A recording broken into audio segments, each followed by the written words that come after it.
Hi, I'm Tahin from India.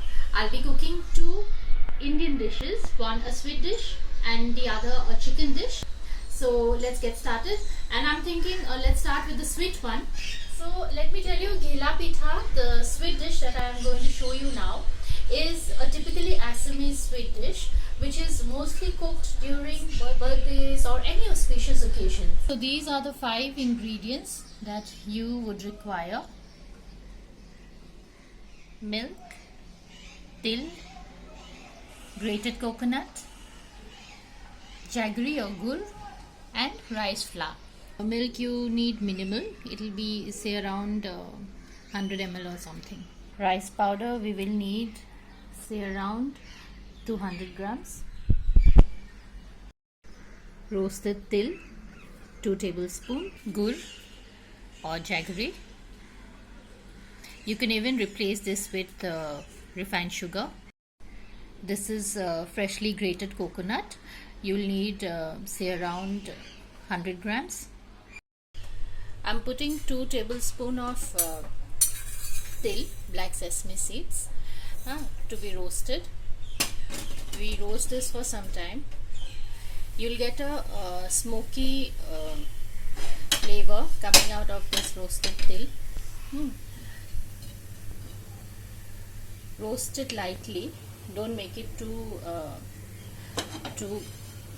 don't roast it too much. You'll hear a crackle sound, then you know it's done. Can you see it crackling? So let's put it off.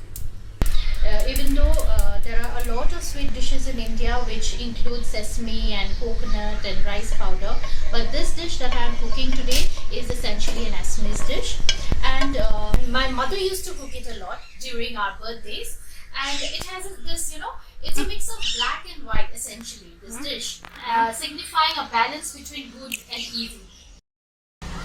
So here we'll take 2 tablespoons of sesame seeds which I have roasted. Now this is about 100 grams of grated coconut.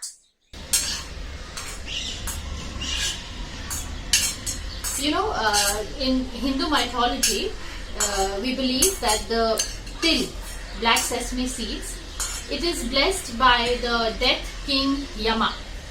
So it is very often used during birthdays and all to signify immortality. This is rice powder. Rice powder I'll take say about 200 grams. In case we need more, we will take. Now I'll be putting gur. I'm using gur, but you can use refined sugar too. This is say around 100 grams of gur. Usually the grated gur, the jaggery, is usually not very sweet. That's why I need to put a lot. But it also depends on how sweet you want your dish to be. Now I'll be adding some milk.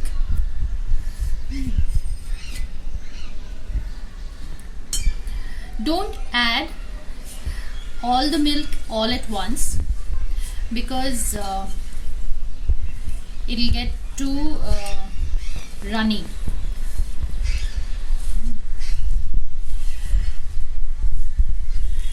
Mostly we have sweet dishes with til during winters, and during the month of January, December, February, and during Bihu. Til gives heat to your body apart from the other benefits. See, I used milk, just say about 20 ml. In that only it's done. In case you feel that you've poured too much of milk, then you can add little bit of rice powder. Breakfast recipes you can make with rice powder. Like we in Assam we have like rice powder with banana cream, or rice powder with milk and banana. These are quite healthy and I must say gluten-free diet. Now I'll show you how to make the pitha. I'll put little rice powder because I feel my pitha is slightly too wet. And it's essential to roast the til, the black sesame, because then it will give you the crisp, the nutty flavor, and all the taste of the black sesame enhances when you roast it. Now we make small balls out of it. The size, try to make it small only. Now you'll press it this way. Okay.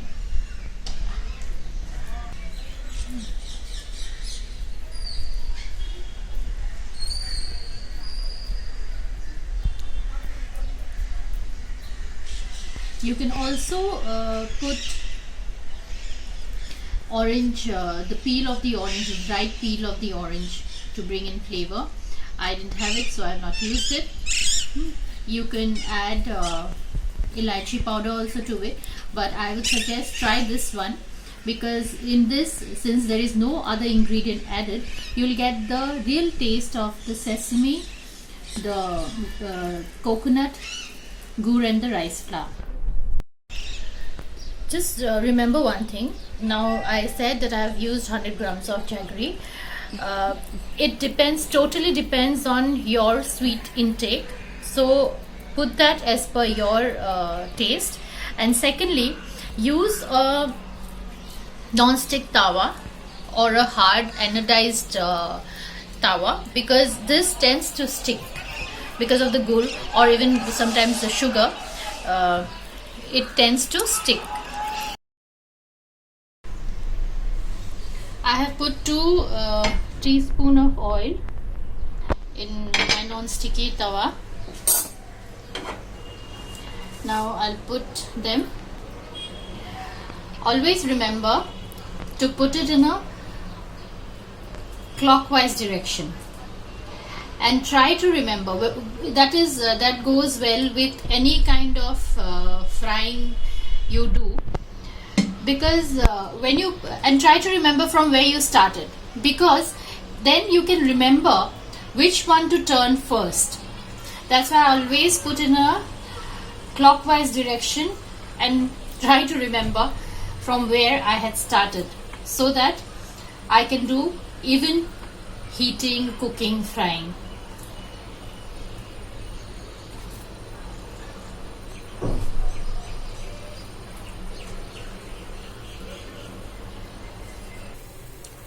Keep the gas in sim, medium flame. Let it cook for some time. Turn the tawa if you feel that the oil has not spread evenly.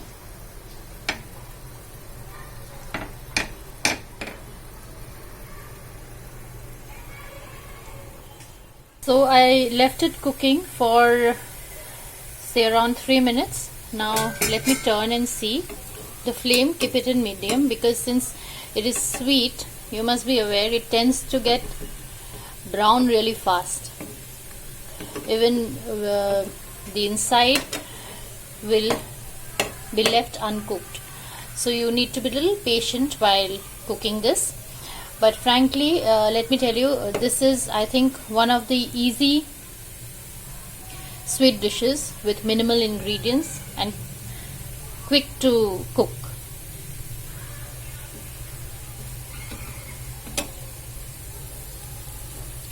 See, look at this one, how it's getting brown.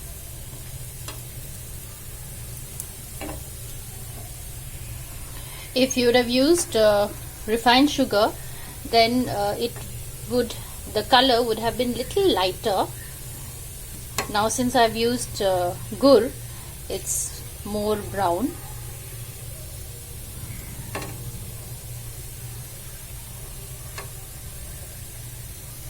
Let it cook for say another 3 to 4 minutes.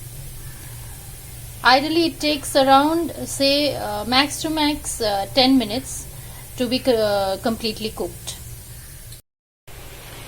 I'm still cooking this on, now I have put it on completely low flame. In case you get a feeling that you need to put more oil, you feel free to put that, but I prefer using less oil because the coconut also gives out its own oil. And secondly, I'd like to say we in Assam we use more of mustard oil and refined oil. If you want, you can try using coconut oil. I think it will taste really good because one of the major ingredient here is the grated coconut. So please feel free to try in your own way. So I'm still cooking. It's around 6 to 7 minutes now. But I'll tell you something, if you put more oil, then this cooks faster. Now this is taking time because I'm cooking it in lesser oil. The flame is in low so that the inside of the pita is cooked well. So you'll have to be a little patient. But I'm telling you, this tastes really good and it's really very healthy. So our ghila pita is done. This is how the inside looks. Pita is done. This tastes best when you have it with tea or coffee. The shelf life is of about 15 to 20 days if you store it well in an airtight container, either in a fridge, or if the temperature is cool, then you can keep it outside also. So we are done with the sweet dish. Now let's move on to the savory one. I'll be cooking chicken with banana flour. I will not be using the banana florets. I'll be using the inside of the banana flour. So I'll tell you exactly what I'm gonna make it. And let me tell you, for us, the banana tree is very important. It holds a very significant place in our style of cooking because from the fruit to the flower to the stem to the leaf, every part of the plant is used. So come, let me show how to make it. Though this is a chicken dish, the main star ingredient of the dish is the banana flour.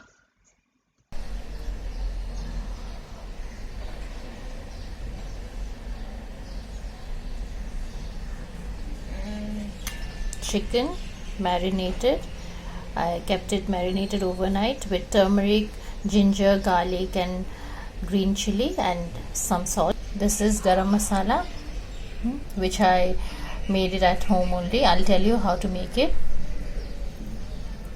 Then this is onion, ginger, garlic and chili. So the main flavor will come from these three spices, and this is pepper powder. So while cutting the banana flour, always remember that you apply some coconut oil or mustard oil in your hand, otherwise it will stain your hand. I have applied coconut oil. It can be coconut oil, mustard oil, whichever oil you can use. Rub it in the knife and oil your hand well because this tends to stain. Now I'll start cutting this.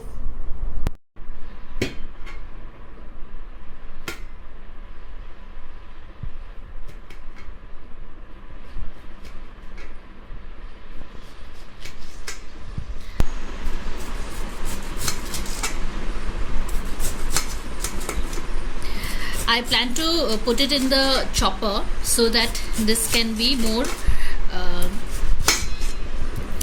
finer.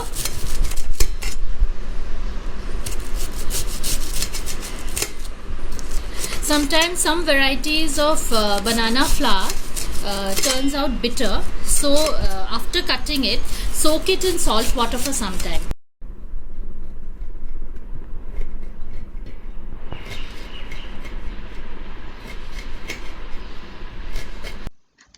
I have soaked this in water and put half a spoon of salt. I'll mix it well and let it rest for half an hour to an hour. Usually, not all banana flours tend to be bitter, but just to be on the safe side, I do this. Now, in the meanwhile, as this soaks, we put the onion, one onion.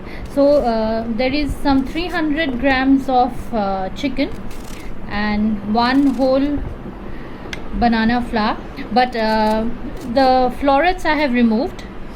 There are around 15 to 20 garlic cloves. I've put 3 chili and an inch of ginger. So all of this together will make it a paste. Our paste is done. My garam masala. I prefer making my own garam masala. So these are the items that I have put in to make the garam masala: cardamom, cumin, coriander, bay leaves, red chili, dried, cloves, javitri, cinnamon. Now all of these items you use as per your liking, in the sense the amount you decide. In case you like the flavor of cinnamon more, then I put in more of cinnamon, or if you do not like too much of cumin, then make cumin say half a spoon, put coriander 1.5 spoon. So as per your liking, you make your own garam masala, and I would suggest it's always better to make your own garam masala because it gives a very nice flavor. Now, how to make the garam masala? Roast all of these together and don't burn it. Roast it lightly. When a nice aroma, you'll get an aroma, put it off, let it cool down, and put it in a blender. And once it's all set, put it in an airtight container. So I have let it soak for 1 hour. Rinse it off well so that the salt goes away properly. And while doing this, I've applied coconut oil again in my hands. Otherwise, this will stain your hand. Just wash it off really well so that the salt goes off. I'll put it in a blender because I like it little fine.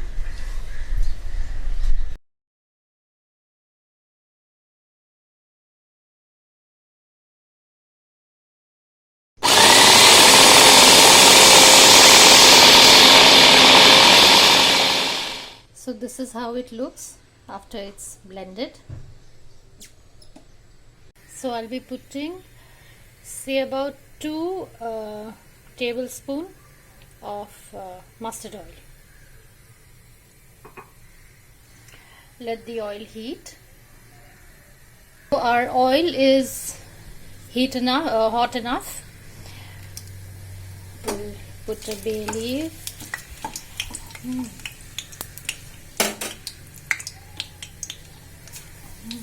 I've put little cumin seeds, bay leaf, and then I'll put in some my ginger garlic onion paste.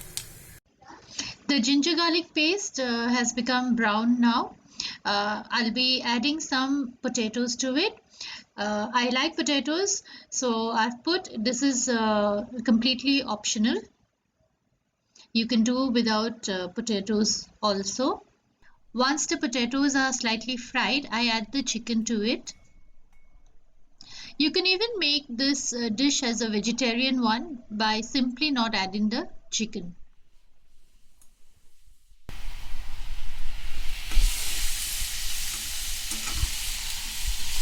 We let it cook for some time. I have put boneless chicken in this, so this will not take much time to cook. But if you put chicken with bones, then ideally fry the chicken pieces for some time before you add in the banana flour, because with bones it takes time to cook. I'm adding salt. Be careful while adding salt, because while putting the chicken for marination also we had put salt in it. Now I will be adding the banana flour.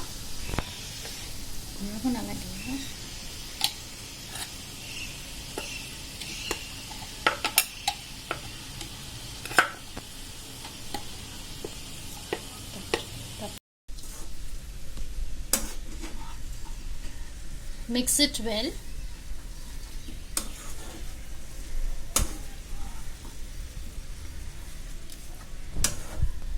It will take at least half an hour to cook.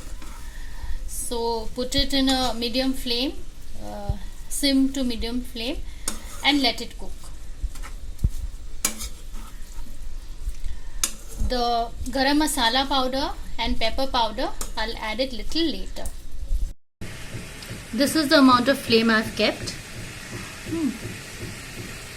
If you feel, you can lower it also a bit. I think this is the amount ideal.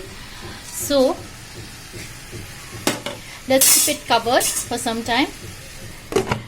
I'll leave this to cook for say another 5 to 10 minutes. I'll come and stir it. Sometimes, you know what might happen, you realize that you've put less oil. You need to add oil from in between. Then what you do, just put your sabji on the side, add the amount of oil you want. Especially when it is mustard oil, what you have to do, put the required amount of oil, increase the flame into high, and then let the oil heat up so that the raw smell of the mustard goes away, and then you again mix it with the sabji. Banana flour tends to soak oil, so you might feel that 2 tablespoons might be less for you. Then feel free to add the extra amount of oil. We put it to cover again and again in medium flame. We let it cook. See if it's cooked or not. No, not yet. So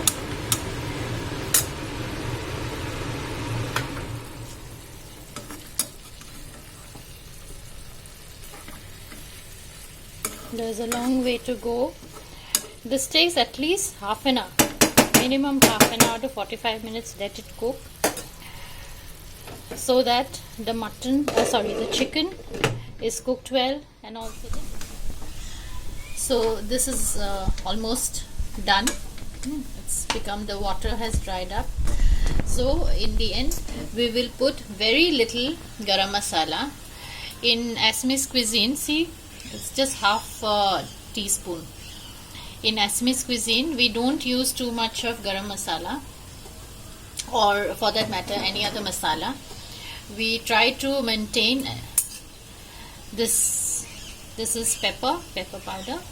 So we try to maintain the real flavor of the ingredients that we are using. Now give a final stir. Let it cook for a minute so that the masalas mix well. For a minute or two, let it cook, and then your chicken in banana flour is done. So my banana flour with chicken is ready. It goes best with rice. You can even try this with neer dosa or roti or whatever you feel like, but best it's steamed rice that goes well. We have it as a side dish, and this kela pitha goes best with tea, coffee, black coffee, whatever. This is a very healthy option of dessert. I hope you all liked it, and I wish that you all try making these traditional Assamese recipes.